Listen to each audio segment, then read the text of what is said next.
Now that you've established your team's guidelines for release planning, it's time to choose a release strategy. Overall, these strategies fall into two options. Teams either release their deliverables based on a function-driven strategy or a date-driven strategy. There are benefits and drawbacks to both sides.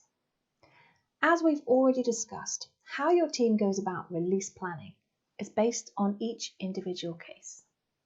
We'll talk about each strategy and then you and your team can decide which one best matches how you'd like to work.